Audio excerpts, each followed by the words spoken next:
pull up a forecast for Google here, which actually has a sell as the market has turned more positive, or as hitting new highs, Aeira has turned more bearish. And you can see where some of the notable themes are being pulled out of the unstructured data. Sexual misconduct is a leading one here at the top.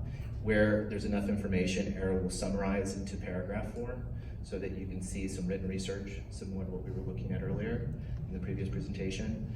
It'll cite the important documents, it'll cite some of the drivers, but importantly, if something's interesting here to you, if it shows up on the radar and you think you maybe should pay attention to it, you should click it and say, well, what's going on with this?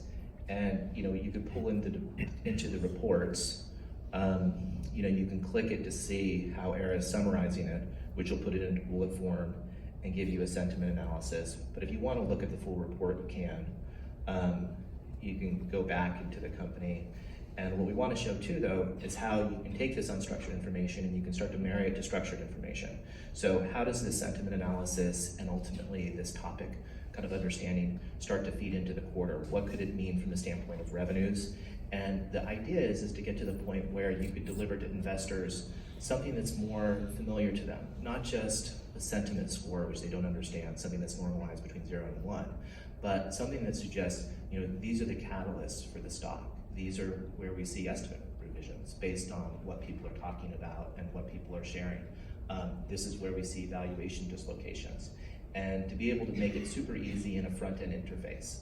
When I compare that to my background on the sell side, typically we were sending PDFs to folks, and very hard to open the PDF on the phone. And if you wanted to open the PDF, you'd have to kind of pinch around on your iPhone screen in order to be able to see it.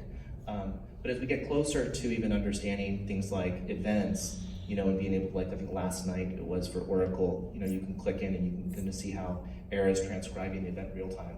All of this is feeding the understanding and thinking within the models. And generally for the institutional investors that we work with, we want to provide them a models browser so that they can take that and they can then customize it around their own investment philosophy in terms of the length, the duration of the calls, and other things that they're focusing on. So maybe, I think, am I out of time? So maybe